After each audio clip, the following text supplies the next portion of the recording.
Welcome into another edition of Prime Sports World, my friends, coming to you on a Tuesday.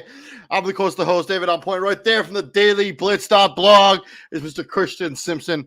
Thank you very much for joining us. And I'm sorry if I sound a little out of it. I have been dealing with a cold/stomach bug all day. It's just one of those days where I'm not feeling super hot. So sorry about all that. But yeah, if you please like, share, and subscribe to the podcast. We go live basically every day, bringing you guys the most up-to-date content we can. So continue to check us out. We'll be back on Facebook here next week. So right now we're on the YouTube, we're on the Face, we're on the Twitter, and we're on the Twitch. So, and welcome to the show, Christian. What's up, buddy? Man, I can't see myself in the camera, but you can hear me. That's all that's important. I can see you. I can see you. Look fresh, dude. I can't see me. I don't necessarily love that Knicks hoodie, but it's fine. You'll be all right. Drink some Let the shit go. I will be all right. To be here. It's always good to be here with you, David. Man, I just can't believe it's week 13. It just seems like yesterday. I was calling you off air, and we did a little preview of the season extensively, and now we're in a stretch run, and there's nothing like December football. And yeah, I mean, it just seems like not even that long ago that we were doing season previews for every team in the NFL, and now we're at we're across the hurdle for the halfway point. We're going down the stretch now, where we figure out which teams are, the winners and which teams are the losers, Right.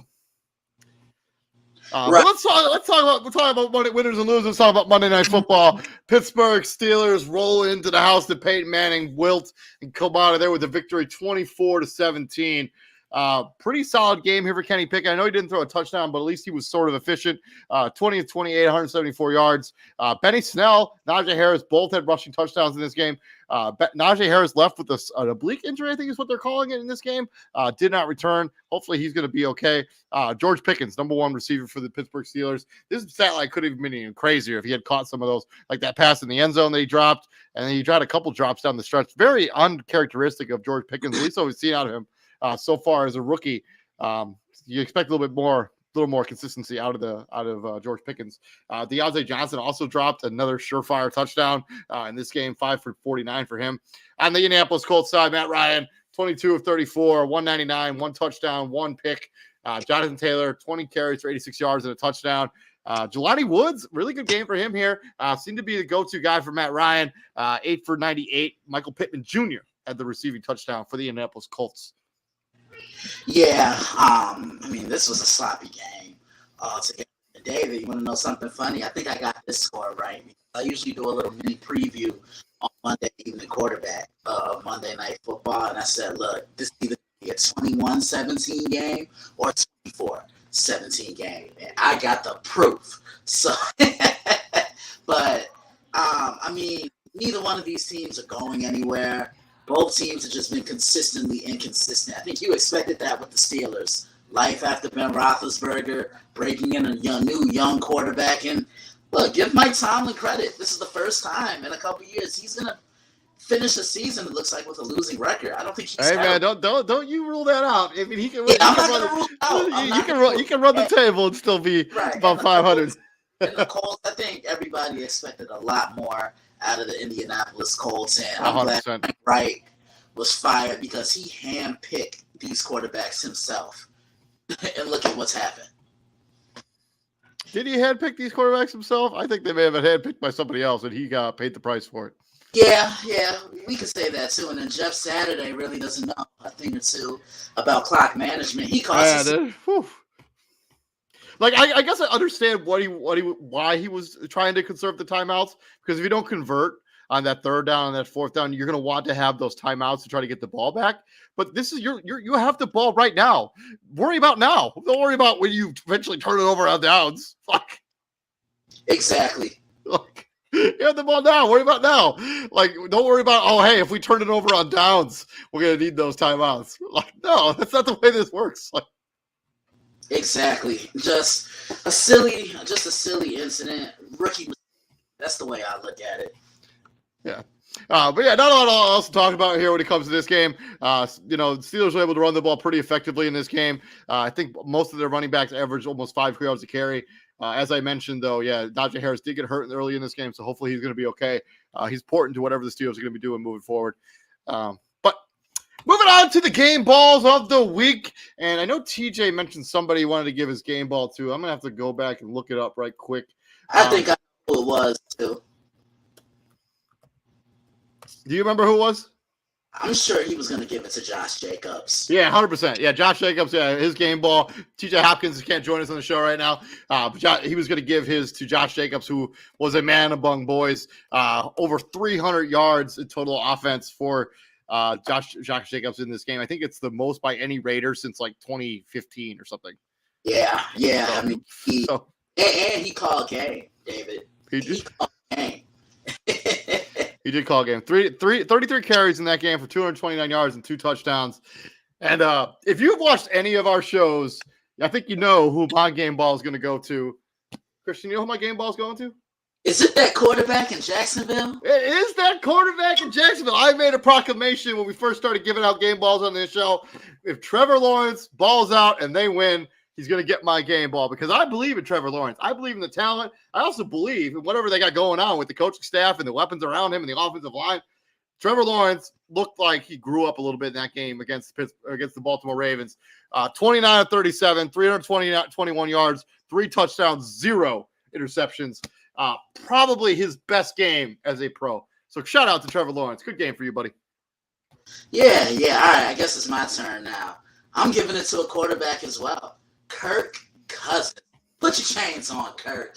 He went 30 of 37, 299 yards passing, 3 touchdowns, 1 interception. It was only sacked 1 time. That's a huge bounce back compared to how he looked the week before against the Dallas Cowboys, and he did it under the lights in prime time, David. Yep, and that's always been his bugaboo.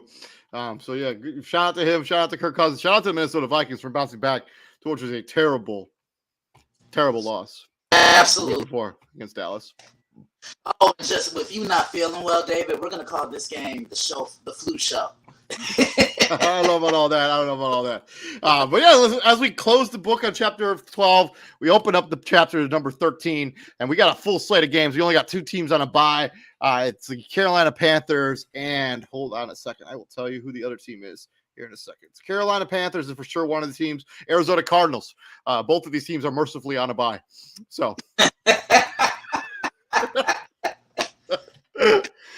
Moving into Thursday Night Football, we got a battle in the AFC East. We got the Buffalo Bills going into Foxborough, taking on the New England Patriots. New England coming off the loss to Minnesota. Buffalo coming a victory against Detroit Lions. Both of those games were on Thanksgiving. They both get to play a week later. This game's in Gillette Stadium. Last time these 2 teams played was last season, December 25th, 2021. Buffalo won 33-21. I think this is the rematch after that win game where Mac Jones threw the ball 3 times and they still won. Yeah, it is. Yeah, and remember, you know what's crazy about that particular game? What's that? Mac Jones had more completions in that game than Russell Wilson did this week. Anyway, don't get me started on Russell Wilson. Don't. Man, you want to get started on Russell Wilson? I have him on a dumpster fire of a fantasy team, and all of the dumpster fire is related to Russell Wilson. He's terrible. He's taking that team down with him. Yeah, he is. But all right, David, first one. Oh, shameless plug, baby. Number 1. Nah, when I look at this matchup, Buffalo, they've gotten back on track. They're grinding games out to win. I mean, for a minute, I thought they were going to drop that game in Detroit against the Lions last week. But, I'm kind of concerned about Josh Allen because I think he's more hurt than I think he's letting on, if that makes sense. But it just seems like he's still flicking the ball down the field. This is where you need to depend on balance. Like, look at how he looked in against Cleveland a couple weeks ago. Balanced, only threw the ball 27 times, and they depended more on the running game, and he wasn't the leading rusher. I was telling somebody else this earlier. I feel the Buffalo Bills are almost like the Baltimore Ravens in the AFC East because they depend so much on the quarterback to bail them out. Those other weapons have to step up consistently. New England, I like what I saw from New England's offense the other day in Minnesota. They just ran out of gas, and they ran out of time. I previewed this one an hour before kickoff on Thursday on the site. Be on the lookout for it. This is a huge game in the AFC East. And you can find that article on dailyblitz.blog. That's going to drop an hour before kickoff there on Thursday. And we don't do that here. We give our predictions as they're happening. I've actually been pretty damn good with my predictions lately. Like I've been really spot on with my predictions lately. I don't want to toot my own horn, but I actually won your pick'em league the last 2 weeks in a row. You did. So, you have something coming your way this week. So yeah, absolutely. But yeah, I've been on fire a little bit. But yeah, I'm gonna roll with the Buffalo Bills. I do like what I've seen out of the offense out of the New England Patriots, but this is not. I know Von Miller is gonna miss some time. He's probably not gonna play in this game, but this is not the Minnesota Vikings defense. Like, this is a Buffalo Bills defense that's more talented, especially in the secondary. Give me Buffalo to win this game. I think they potentially could be a game where they win big. I think that both teams are going to score some points. Give me Buffalo to win this game on the road. From there, we swing into Sunday afternoon. First game is two teams trying to still keep their seasons alive. Pittsburgh Steelers coming off that win against the Indianapolis Colts, and the Atlanta Falcons coming off that game they dropped to the Washington Commanders, but they are still very much in the mix when it comes to the NFC South. Pittsburgh, if they can run the table, they're potentially a playoff team. I don't know if that's necessarily that realistic, but the last time these two teams played was in 2018. Do you know who won that game in 2018? I think it was Atlanta. No, Pittsburgh put up 41 against Atlanta and won the game 41-17. Wow. But how do you think this 2022 version is going to shake out 4 years later? Well, both teams are completely different now. Well, yeah. those teams back then were high flying. They were octane offenses. Now, both these teams grind the game out. Young quarterbacks want to run the football. Atlanta doesn't have a great defense. They're going to struggle in stopping this run. TJ Watt, I think, is going to have about 2.5 to 3 sacks. I like the Steelers on the road. And could they make things a little interesting in the AFC? Only time. This game is in Atlanta. Yeah, but I'm saying, in the AFC playoff picture, could the Steelers make things a little interesting? I just think the Steelers have too much. Kenny Pickett, he's playing better, and I trust him a little bit more than I trust Marcus Mariota. Yeah, I don't know. I think the Pittsburgh Steelers are a nice story if they can, win a couple games here, and maybe finish the season at 500. I just don't think that's all that realistic. I actually think Atlanta has the advantage here. I think the offense, their offense has a little more consistency to it on a week-to-week basis than I've seen out of the Pittsburgh Steelers. Like, they've been good on some weeks and atrocious in others. Atlanta has kind of been just kind of the status quo. Like, you know what you're going to get out of the Atlanta Falcons on offense from a weekly basis. They're going to run the football. Marcus Mariota is going to try to be conservative when it comes to the turnovers. I'm actually going to roll with the Falcons to win this game. Okay. But I do think this game will be low scoring. I think it could be close. It could come down to the final possession. Yeah, I agree. Then the battle of the NFC North. We got the struggling Green Bay. Just throw this out here. I don't know who's going to be the quarterback for either of these teams at the very moment. So I'm going to go on a limb here and say that Aaron Rodgers and Justin Fields are the starting quarterbacks for both of these teams. But Green Bay 4-8 coming off that loss to the Philadelphia Eagles. Bears coming off getting beat down by the New York Jets there on Sunday. These two teams both going in opposite bad directions. Last time these two teams played earlier this season, Green Bay won 27-10 in a game that they had to win as their season was really falling apart. And now their season is completely falling apart, and they're going to play against the Chicago Bears again. How do you see this one shaking out? Well, I read Aaron Rodgers said he's playing. He said that on the Pat McAfee show. Of course, Pat McAfee. About ribs, and I mean, you remember the last time Aaron Rodgers was in Chicago. Don't do that. Don't do that.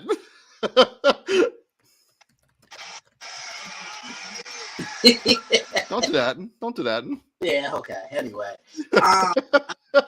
Look, both defenses are struggling. I think this is going to be a game where both teams depend on solely running the football, and that favors Green Bay a little bit more because they have a two-headed monster in Aaron Jones and A.J. Dillon. I think they're really going to be the difference makers, and Rodgers is just going to control things. I like Green Bay in a close one. I really want to take the Bears because I haven't enjoyed Green Bay looks like the worst version of Green Bay I've seen in like 10 years. Like the body language on everybody on the bench and everybody on the sidelines. But I just think as long as Aaron Rodgers is going to potentially suit up for this game, I just think he has the Chicago Bears number, as he mentions all the time. He owns us, and he kind of does. I will take Aaron Rodgers and the Packers to win this game, but I do expect this game to be a semi-shootout. I can see that. I I hope Justin Fields plays because I've really enjoyed what I've seen from him. And sadly, TJ is going to know what I'm talking about if he were here. It just seems like Bears fans are never happy or satisfied. And Oh, that's 100% true. I mean, when we had the most statistically the greatest quarterback in Bears history in Chicago, like Jay Cutler, people hated him, man, all the time. Like he got so much hate, and he was the most productive quarterback we ever had. Yeah. It's impossible to please Bears fans until you win a title. It's going to be like this forever. Yes, it is. 100%. Moving on from there, we're going to talk about the two cats going at it. Got the Jacksonville Jaguars at 4-7 going in Detroit, taking on the Lions at 4-7. Both these teams at 4-7. Both of these teams coming off. Actually, the Jacksonville Jaguars beat the Ravens. Detroit lost a heartbreaker against Buffalo. The last time these two teams played was in 2020, October 17, 2020. Who do you think won that game, Christian? I believe the Lions won that game. Correct. Lions did win that game 34-16. I do not think that will be the result of this game. I think Jacksonville, we talked about this last week. We did their preview episode. They have like a positive plus or minus for a team that has 3 wins on the season and only increased with this fast win. Like they have a better winning percentage than like the Tennessee Titans, like higher winning, like over under, right? You're like they're whatever point differential, like they have a better point differential than the Titans. Like they have a better point differential than a lot of teams in the NFL. This is a team that plays hard. They just lose a lot of close games. I'm taking Jacksonville to win this game against Detroit. I'm going against you. I'm going to take the Lions. I think they bounce back here. If this game were in Jacksonville, yeah, I probably agree with you. But this game's in Detroit. The Lions are going to bounce back.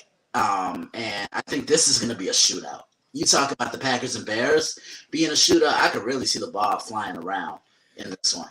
I don't necessarily disagree with that. I think this game will be a shootout as well. But I just think that Trevor Lawrence, I have a little more faith in Trevor Lawrence than I do Jared Goff. Okay, that's a good point. I'm going to have to agree with you now. I'm taking the Jacksonville Jaguars. Yeah. Moving on to a battle of two teams that are in the playoff picture in either conference. First, the New York Jets going into Minnesota. 9-2 Minnesota coming off beating the New England Patriots. Jets obviously beating the Chicago Bears. Last time these two teams played was in 2018, where Minnesota hung up 37 on this New York Jets team, where the Jets only had 17 points in the game. Christian, how do you think this one's going to shake out? And is this what I think it is? Shameless plug number 2, baby. Now, when I look at the Jets, man, Mike White, wow. I mean, then again, it was against the struggling Bears defense. The Bears did make him look like the second coming of Joe Namath. Let's get that out the way. Whoa. Have you ever like really looked at Joe Namath's numbers outside of that Super Bowl? Yeah. Hey, look, he got dude.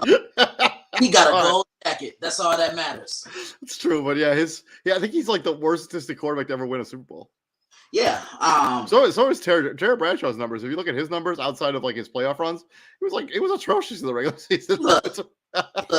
Look, he turned it on when he had to. He got 4 of those things. He's That's never true.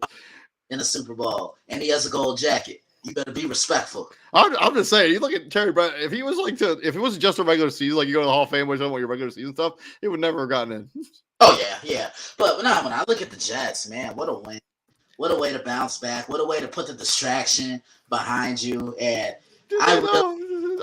this Zach Wilson stuff is going to be talked about until the cows come home. Yeah, it is. Especially, look, I've heard about it every day since I've been back here. But the Jets, they just seem to be a little bit more free-flowing offensively. Like Mike White really let the ball spin down the field. Minnesota coming off that big win. They're close to clinching the NFC North. I think something a lot of people expected them to do. I actually previewed this one on Sunday, an hour before the game.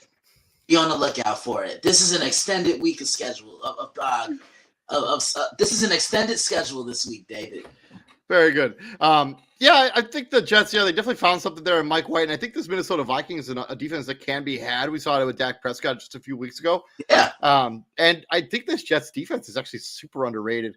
Like they're one of the best defensive units in the NFL. They can generate a pass rush. They can lock you up with the corners play. When Byron Pringle's not catching incredible passes like off of basically corners, they're basically the best secondary in the NFL right now. I'm actually going to take the Jets. As much as I am a Minnesota Viking fan, I just think that they're the best. I think they're going to go to the Super Bowl for real. But I do think they play against the Jets. I think this is kind of a bad matchup with them based on the offensive line of Minnesota as well. I'm actually going to take the Jets to win this game and go into Minnesota and come out with the W. And we're going to get a war on Sunday. Sauce Gardner lining up against Justin Jefferson. Yeah. I can't wait. That is and then DJ Reed going up against Adam Thielen. By the way, DJ Reed's been like one of the low-key best signings of the offseason this year. Oh, definitely. He's been awesome. Definitely. And when you look at this Jets defense, they do everything collectively as a unit. Everybody's in sync. Yeah. And Robert Saleh built this defense from the defensive line all the way to the back end. And Quinnen Williams, he's having a breakout year. Yeah, and then CJ Mosley is the emotional leader of this team. Yeah, I like what I've seen out of the Jets, at least on the defensive side. And when I watch this Jets defense, kind of reminds me a little bit of the Rex Ryan led units. I mean, yeah. Like scrappy bunch, with a chip on the shoulder. Nobody believes in us. Having a corner that shuts down one side of the field and not giving up touchdowns. I mean, I see a lot of similarities between the two. I like that comparison, actually. That's nice. Moving on from that game, we're going to talk about the battle in the NFC East. We got the Washington Commanders, winners of 5 of the last 6, going into New York and taking on the Giants, who have been a little bit disappointing the last couple of weeks. I think they lost 2 games in a row now against Detroit and then against the Dallas Cowboys. They're going to be for sure looking to bounce back. Washington Commanders 7-5 to beat the Falcons last week. Giants coming off that loss to the Dallas Cowboys. Christian, this is your team. How do you think this is going to shake out? Or is this plug number 3, baby? You just said it, baby. That shameless plug number 3. Man, I like what the Commanders are doing right now. They're not a flashy group, David. They play downhill, they run the ball, and they don't ask Taylor Heineke to take the game over with his arm because he isn't that type of quarterback. Just control it, make a throw when the opportunity presents itself, and most importantly, don't turn the ball over. And like TJ asked me yesterday about this Commanders defensive line, even without Chase Young, I think this is the best defensive line in the league. I'm not sure that's I don't think that's close. I mean, yeah, each guy can do something. Montez Sweat on the edge. Chase Young comes back this weekend. Then don't forget the interior, Deron Payne and Jonathan Allen. Like all 4 guys each do something that can impact the game. And then you look at the Giants, they just ran out of gas in that game on Thanksgiving against the Cowboys. And you look at the NFC East, every team has a receiver that kind of puts fear into a secondary. I can't say that about the Giants necessarily. And you made a good point yesterday. Are the Giants going to address that in the offseason through free agency or the draft? I preview this one tomorrow. Be on the lookout for it. So I'm going to sound like a broken record because I've been saying this for 3 weeks. I think Chase Young is going to return in this game, but I have been saying that I know they activated him off IR last week, so he was eligible to play for that game. He just didn't.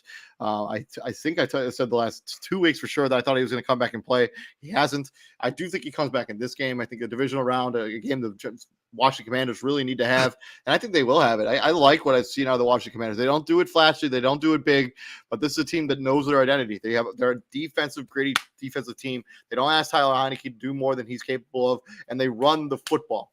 I don't know how they run the football because they have one of the worst offensive lines in the league, but they continue to run the football. Brian Robinson looks like a steal in the 3rd round where they took him last year in Yashu's draft.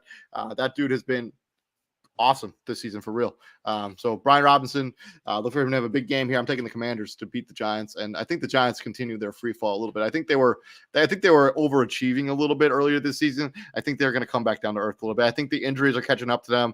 I think the lack of outside weapons is going to catch up to them, and I think it's starting to already creep their head around for the Giants. Yeah. I can't say you're necessarily wrong.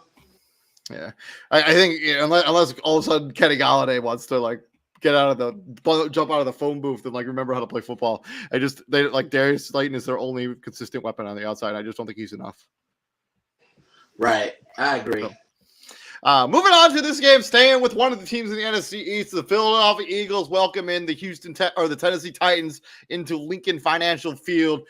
Philadelphia coming off that win against the Green Bay Packers. Tennessee falling to the Cincinnati Bengals there Sunday afternoon. The last time these two teams played was in 2019. Tennessee Titans beat them 27-10. I do not think that'll be the result in this game. I just don't love the weapons on the outside for the Tennessee Titans. I don't think they'll have enough to challenge the Philadelphia Eagles. Give me the Eagles to win this game fairly easily.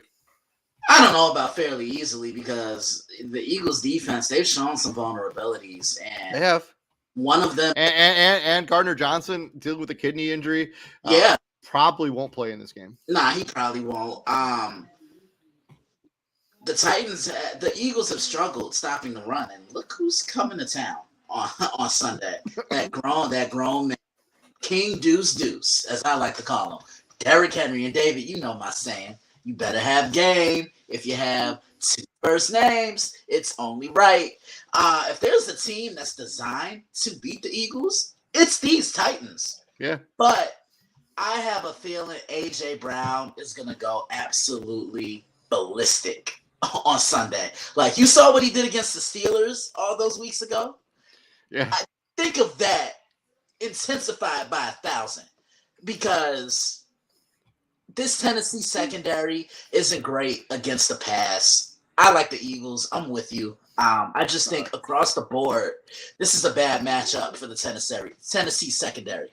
Yeah, I agree with you. AJ Brown, I'm sure it's gonna be out for a little bit of revenge here. Like you didn't want to pay me, so you traded me away. I'm gonna make you pay.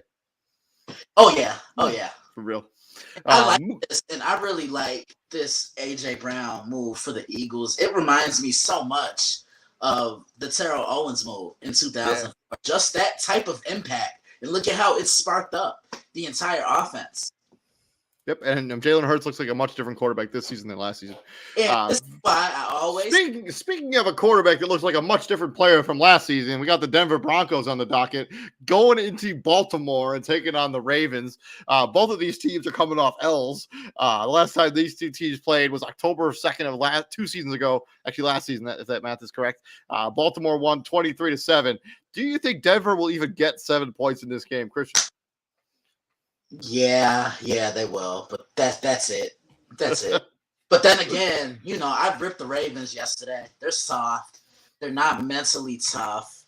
They don't hold leads. So this game can really go either way. I expect this to be sloppy. I like Baltimore. I have absolutely zero faith in the Denver Broncos. Nathaniel Hackett, I don't think he's even going to see a second season. I don't think he should be allowed to have a second season.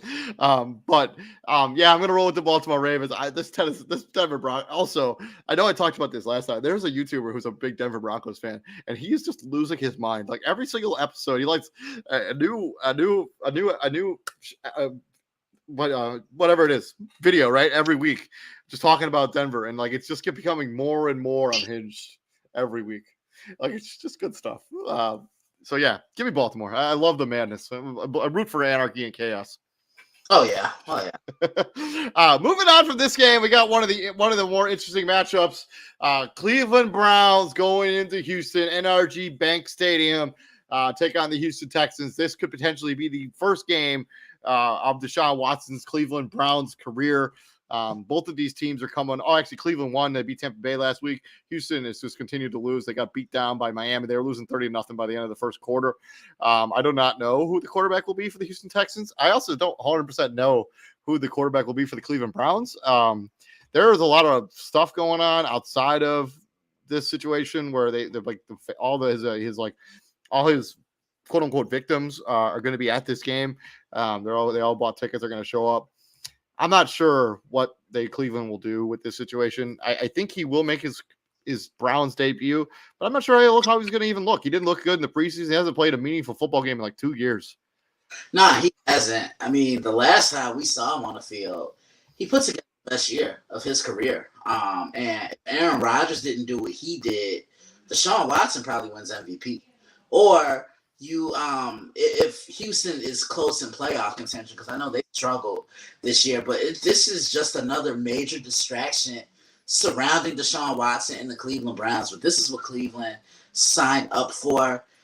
I think Cleveland wins the football game because they can make things interesting in the AFC North. Because have you seen their schedule, David? It's very winnable. Now they got a game against the Saints. I think they play They have a game with the Ravens. Yeah. They still have one with Cincinnati, and they got one with the Commanders. I wouldn't call that an easy. Yeah, but the way Baltimore is looking right now, I don't know. I'm gonna go out on a limb here. I'm gonna say Deshaun Watson makes his Cleveland Brown debut in this game, but I think they're gonna still rely on Nick Chubb because I think they understand what they're good at right now. This offensive line hasn't played well this season either. Their wide receivers, especially Mark Cooper, has had all the drops in the world this season, which is probably one of the reasons they got rid of him in Dallas. He had a drop problem there too. But I'll take Cleveland. I think Nick Chubb has a massive game. I think Deshaun Watson probably gets booed every time he touches the football. Oh, absolutely. Which will be every play. Absolutely. So, moving into the late afternoon window, we got the teams obviously with opposite records than what we thought they'd have at this point in the season. First with the Seattle Seahawks coming off taking the loss to the Las Vegas Raiders in walk-off style, and then the Los Angeles Rams coming off the game where they got beat down by the Kansas City Chiefs. I think Bryce Perkins will still be the starting quarterback for the Los Angeles Rams. Do you think Seattle's miracle season continues here with another victory? Because they need to stay afloat in order to keep up with the San Francisco 49ers because they're also slipping in the wild card hunt at 6-5. Yeah, they are, and I think it does. They're going to get back to the basics, taking care of the ball. But for the Rams to do the impossible and pull off this upset, run the football. Seattle has a problem. They can't stop the run. That's the only way the Rams are going to win this. Run the ball, Seattle's throat, do it until they can stop it. Do it, make them adjust. But the Rams are a mess this year. I haven't seen a Super Bowl champion play this poorly in God knows how long. I like Seattle. I think they get back on track here. Yeah, I think when you talk about, the Los Angeles Rams need to run the football in order to keep things in pace. They don't have a consistent running game anyways. Their offensive line is atrocious. Their running backs are really not existent. Like none of them have had a 100-yard game, I think, this entire season for any of them. Cam Akers, Darrell Henderson, whoever else they decide to be the running back, get back from week to week. I'm reluctant to take Seattle, but I do think this is one of those trap games where Seattle could be sleeping on the Rams because, they're not good this season, and they're going to be starting a rookie quarter or a third-year quarterback making his second NFL start. But I'll take the Seattle. But this could be a game where there could be an upset there with the Rams coming out and winning. Yeah. Moving on to probably the game of the weekend, and they should have flexed this into prime time. We got the Miami Dolphins going into Levi Stadium, taking on the San Francisco 49ers. Miami coming off throttling the Houston Texans. San Francisco coming off throttling the New Orleans Saints, where they did not allow a point. This is one of those matchups where something's got to give. Miami Dolphins, probably number 3 offense in the NFL. San Francisco 49ers, number 1 defense in the entire National Football League. Last time these two teams played was in 2020. Miami Dolphins hung up 43 points on San Francisco and came out with the victory. I do not think that's how this game is going to shake out. I think San Francisco 49ers defense is good enough to put a little bit of damper on that offense. I'll take San Francisco 49ers to win the game. I think this will be a low-scoring affair. I previewed this one on the site yesterday. This one I can talk about. When I look at Miami, they should be the blueprint for any team with a young quarterback. Put weapons around him and put him in the best position to succeed. Look at what they did. Last year, they go get Jalen Waddle. This year, they make more of a splash, and they go get Tyreek Hill. I think Tyreek, not only is he the best wide receiver in the league, I think he's the best he's the best non-quarterback that's an offensive weapon in this league. I mean, look at the impact. Travis Kelce, I don't know. I think that's close. But look at the impact that he's had on Miami. I mean, he's doing what he was doing with Patrick Mahomes. And, it's scary just how dominant he's been. Yeah, you're not wrong about Travis, but what Tyreek has done has been absolutely phenomenal. I mean, this Miami team just has a ton of speed on both sides of the ball. 49ers, that was an ugly game that they won on Sunday. Didn't look the greatest, but they shut the Saints out. This is a challenge for both teams because San Francisco hasn't seen an offense as dynamic as Miami's, and Miami hasn't seen a defense as punishing and as physical as the 49ers. And the 49ers are going to cause problems for them. I actually think the 49ers beat them. I just think it's a bad matchup for this Miami offense. They're gonna get after Tua. They're gonna bottle up Tyreek Hill, but I think it's key for Miami to get Jalen Waddle going early and often, knowing that they're gonna do all they can to double and take away Tyreek Hill. I agree with you. I think this is probably the game of the weekend. I'd much rather see this over Colts Cowboys any day of the week and twice on Sunday when it comes to prime time. Actually, any of these games. The next one we're talking about too, the 4:25 kickoff. We got the Chiefs and the Bengals, a rematch between the AFC Championship game. Chiefs coming in at 9-2, the Bengals coming in at 7-4. Both these teams are on lengthy winning streaks. Chiefs obviously beat the Rams. Bengals obviously beat Tennessee Titans there on Sunday. Obviously, last time these two teams played, obviously the AFC Championship game, the Cincinnati Bengals down big at halftime, come back, win the game, go to the Super Bowl. All right, David, you want to say it, or should we say it together? I'll just say it, man. We're right here at the dailyblitz.blog. This is shameless plug number 4, or is it 3? Number 4, yeah. Man. I'm really looking forward to this one. When I look at Kansas City, I kind of get flashes of that 2019 team when I watch this group. Spreading the ball around, getting the running game going. Defense slowly but surely starting to come along when it matters most. And Patrick Mahomes is once again doing it at an MVP level. This is the exact reason why I picked the Kansas City Chiefs to win the AFC West, because not only do they have the best coach in the division, they have the best player in the division in Patrick Mahomes, and he's a difference maker. Cincinnati on the other side, they're getting some reinforcements back. Jamar Chase is expected to play. And you saw what he did last year against Kansas City. He put up 266 on them. And Joe Mixon kind of brings that Aaron Jones type of dynamic to the offense for the Cincinnati Bengals. And I do think he'll be back this week. I think he'll be back too. And then I look at the Cincinnati defense. They were so effective in limiting Patrick Mahomes in the AFC Championship last year, rushing 3, keeping that spy in the middle, and then dropping everybody else back in coverage, and like I've been saying, forcing the Chiefs to earn everything underneath. I think this is going to be a game where the ball flies up and down the field, and Cincinnati just always seems to possess a tough matchup for the Kansas City Chiefs. I preview this one on Friday. Be on the lookout. Yeah, you don't have to wait till Friday to get my prediction. I'm going to make that right now. So in the AFC Championship game, I'm not really sure that it's more that the Cincinnati Bengals won that game as much as I think Kansas City let that game slip away.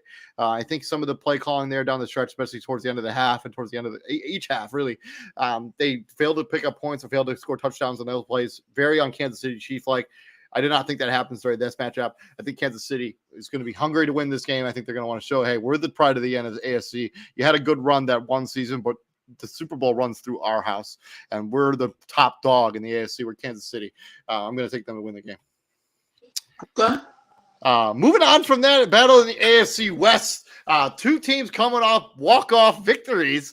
Actually, essentially walk-off victories. I think there was some time left in that Charger game after, I think there was like 14 seconds or whatever when they get to 2 and they got the 2-point conversion.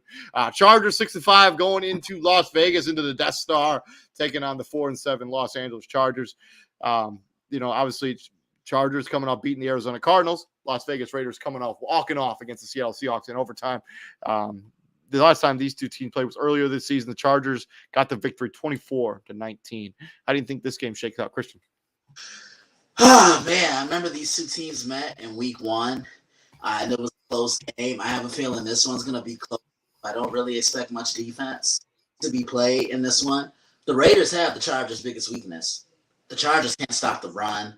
But I don't know if the Raiders have an answer for Justin Herbert, Keenan Allen, and those weapons. I like the Chargers in a shootout. I also think Mike Williams will be back in this game. I'm also taking the Chargers also in a shootout. But I do think Josh Jacobs will get his in this game, though. Oh, absolutely.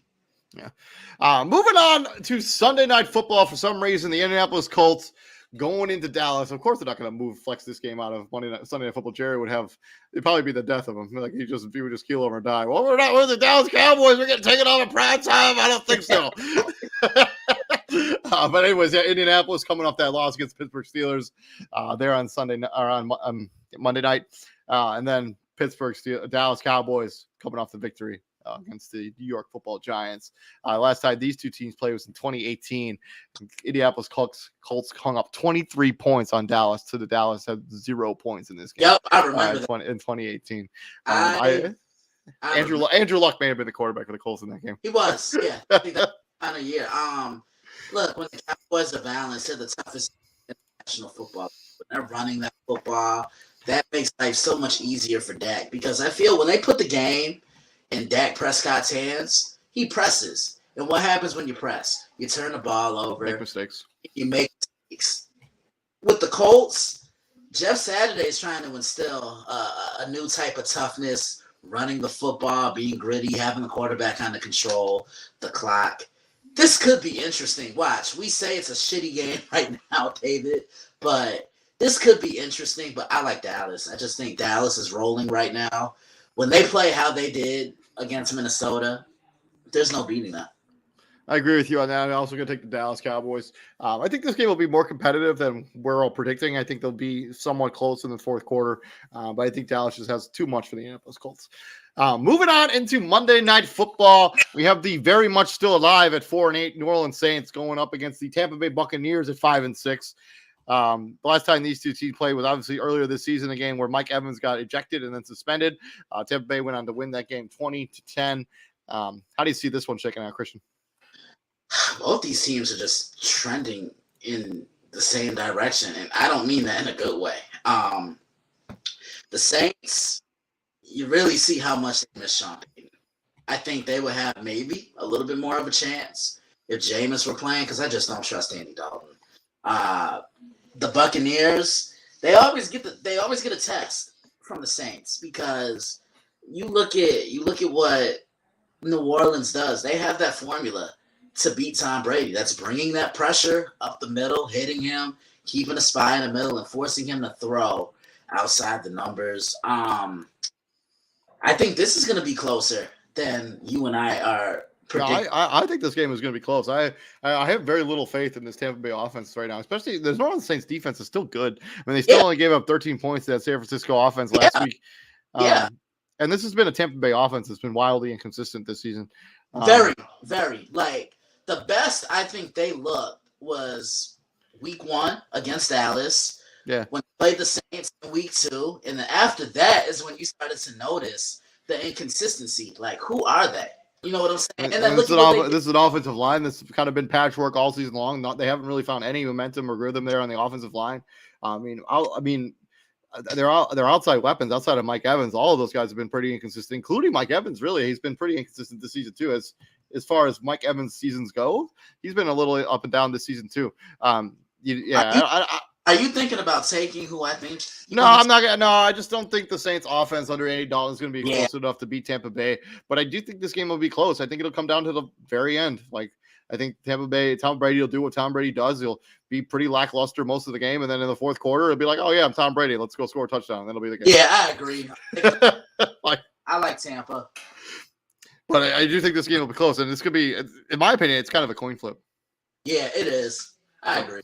We'll see how it ends up checking out. That's been our predictions for week number 13. We also broke down Monday Night Football for week number 12. We also gave our game balls out from week number 12. Let us know down in the comments section who you think is going to be winning in week number 13. And Christian, I'm going to try to get my three-week winning streak when it comes to your pick'em league. So let's keep it rolling, baby. I've been the coach, David Huffman from Prime Sports World, from the Daily Blitz.blog, Mr. Christian Simpson. And Christian, what do we do here at the Prime, my friend? We bring the heat, baby. Yes, sir. And also, please like, share, and subscribe. And thank you, that one person that watched the entire show. I do not know who that is. Thank you very much for watching the entire show. We've had one consistent viewer for literally the entire show. And so I appreciate that kind of commitment to watching us for 46 minutes. I very much appreciate it. Because, we can't be on Facebook right now because of reasons outside of my control. But the fact that we have one consistent watcher when we're not on our main platform, it makes me very happy. So I will see you. I'll see you later, buddy. Have a good night. All right, you too, man. Peace out, brother. Yep.